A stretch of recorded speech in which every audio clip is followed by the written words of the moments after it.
Waking up to a mysterious voice in your head is literally the wildest way to start a morning, but honestly, it sets the vibe for the whole adventure. The world is apparently cooked if someone does not step up immediately, so the pressure is on from the jump. It is giving Major Chosen one energy, but like totally unrequested. The hero has to lock in because the fate of everything is hanging by a thread before he even gets coffee. The king is yapping about ancient bloodlines and destiny, which is classic boomer behavior, expecting the youth to fix the economy and the monster problem single-handedly. Apparently, being related to Erdrick means you have to do all the heavy lifting without any health insurance. He checks the credentials, confirms the lineage, and basically sends the hero out to grind for XP while the rest of the kingdom just hopes for the best. It is actually tragic seeing the soldiers getting wiped out like this. The vibe shift from fun fantasy adventure to people are actually dying is severe and hits different. Finding a soldier who just breathes his last breath is a major reality check for the party.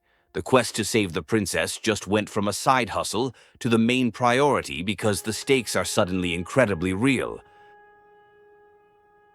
The Dragonlord shows up with absolute toxic boyfriend energy, claiming the princess and the sphere like he owns the place. He is fully gaslighting everyone into thinking he is the true ruler of the world. The audacity of this man is off the charts, but you have to respect the confidence even if he is a villain. He is trying to flex his power levels, but the hero is not impressed by the monologue. Meeting this Robbin Ood guy is a total trip. He tries to act tough and finesse the hero, but he gets humbled immediately. It is kind of wholesome how he pivots from trying to rob the party to basically fanboying over the Erdrick lineage. We love a character arc that happens in under 5 minutes. He hands over the thief's key like a good sport, proving he is actually a real one. The fairies are low-key chaotic, but absolutely necessary for the plot. They are terrified of humans, which is fair considering how messy humans are, but they realize the darkness is bad for business. It is a classic enemy of my enemy is my friend situation. They need help summoning Rubiss, so the fetch quest begins, and honestly, the hero needs all the allies he can get right now.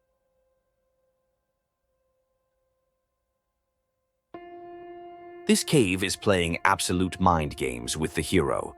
He starts seeing illusions of his parents and the princess, which is emotional damage waiting to happen. It is giving psychological horror vibes. The determination to push through the phantasms shows that the hero is locked in and not falling for cheap parlor tricks. He has to trust his gut and ignore the fake news being projected at him. Finally found the real Princess Gwaelin, and she was about 5 minutes away from a forced marriage to a lizard, which is a nightmare scenario.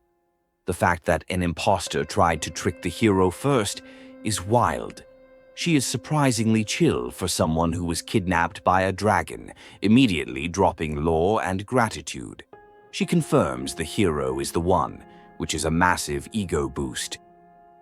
Hi there. If you want to enjoy more gaming lore without grinding for 60 hours, hit that subscribe button. I do the grinding so you don't have to. Your support really helps the channel. The walk back to the castle is the ultimate flex. The hero just soloed a green dragon and is now escorting royalty back to her dad. Gwaelin is catching feelings instantly, talking about destiny and bloodlines. She hands over her necklace, which is basically the medieval equivalent of sharing her location on Snap Map, so she can always keep tabs on where her man is at. The king is absolutely losing it with joy, crying tears of relief. He is ready to throw a massive party, but Gwaelin is the responsible one, reminding everyone that the main villain is still out there plotting. It is refreshing to see the princess have more brain cells than her dad. The hero gets public validation and applause, which is always nice after doing all the dirty work. Gwaelin wants to join the party, but the hero hits her with the "it's too dangerous," which is noble but also kind of gatekeeping the adventure. She accepts it but gives a token of love to remember her by. It is a parasocial relationship turning into a real one, but long-distance relationships are hard when one person is fighting demons and the other is stuck in a castle.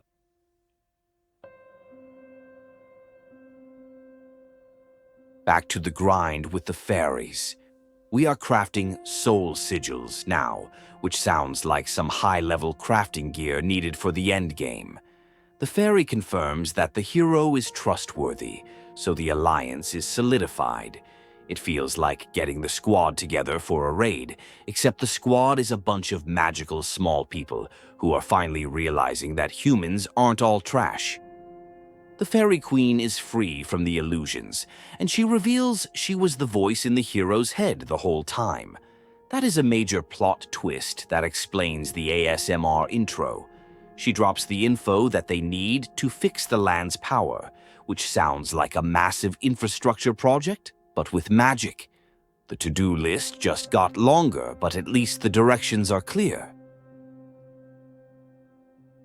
Exploring the lore of Gwaelin and his lyre. The poem is actually kind of bars if you listen closely. It is all about how music keeps the demons away, which is a vibe. The hero has to retrieve the lyre, adding bard to his resume of skills alongside warrior and diplomat. It is essential loot for the main quest, so you know we have to secure it. Disaster strikes the village in a major way. The darkness is literally swallowing the town, and the fairy chief takes a massive hit protecting the squad. It is a high-stakes moment that raises the blood pressure. The hero has to hold off the darkness while everyone scrambles to safety. It is pure chaos and panic, showing that the villain isn't playing around anymore.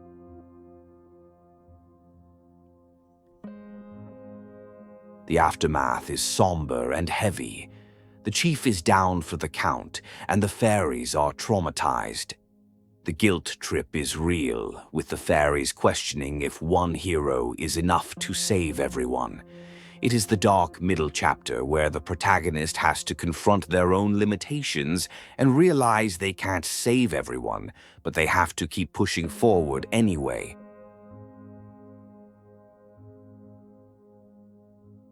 It is time for the main event, summoning Rubiss. The squad heads to the Shrine of Rain. The fairies are stepping up despite being scared, which is character growth we love to see. The hero is not doing this solo anymore. It is a team effort to contact the goddess. The vibes are immaculate as they prepare the ritual to call down some divine intervention. Rubiss finally shows up, and she is glowing with divine power. She thanks the hero but immediately drops a new fetch quest. The grind never stops. The hero needs the Sunstone, Staff of Rain, and the Rainbow Drop. It is basically a scavenger hunt across the world map to unlock the final dungeon, but at least she gives a buff to the fairies to help out.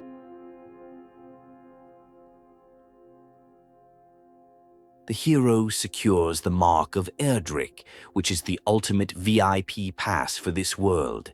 This talisman proves he is not just some random gooner with a sword, but the actual chosen one. The fairy chief wakes up to give some final encouragement, proving she is built different. Now it is a race to the sanctum to cash in these items for the bridge builder. The exchange at the altar is cinematic. Trading the sun and rain items for the rainbow drop is the key to everything. The sage acknowledges the hero's drip and hands over the item that creates bridges. It is the final piece of the puzzle before heading into the danger zone. The inventory management has been crazy, but it is finally paying off for the endgame. The rainbow drop works, and the bridge to the Dragonlord's castle appears. It is the point of no return. The The visuals are insane, and the tension is through the roof. Walking across that bridge feels like walking into the final exam you barely studied for, but you are ready to clutch it. The atmosphere shifts to pure dread as the final dungeon looms ahead. Inside the castle, the vibes are absolutely rancid. The hero senses the sphere of light and the Dragonlord. Gwaelin's voice echoes in his head as a reminder of what is at stake, basically a mental notification to stay focused. It is the pre-boss fight hype up. The dungeon crawl is over. It is just the boss left, and there is no turning back now. The Dragonlord tries to negotiate like a shady businessman. He offers half the world if the hero joins him. It is the classic villain speech, trying to tempt the hero with power and real estate. But honestly, who wants to rule a wasteland with a lizard? The hero obviously rejects the offer because we don't negotiate with terrorists, and he stands on business. The fight starts, and the Dragonlord is talking crazy trash. He is calling the hero a worm and a maggot. The disrespect is loud, but the hero is locking in, parrying attacks and healing through the damage. It is a battle of attrition, and neither side is backing down. The trash talk just makes the inevitable victory feel so much sweeter. Just when you think it is over, the Dragonlord reveals his true form. He transforms into a massive dragon because of course he does. This isn't even my final form trope in action. The difficulty spike is real, and the hero has to use every trick in the book or get wiped. The scale of the battle just went from 10 to 100.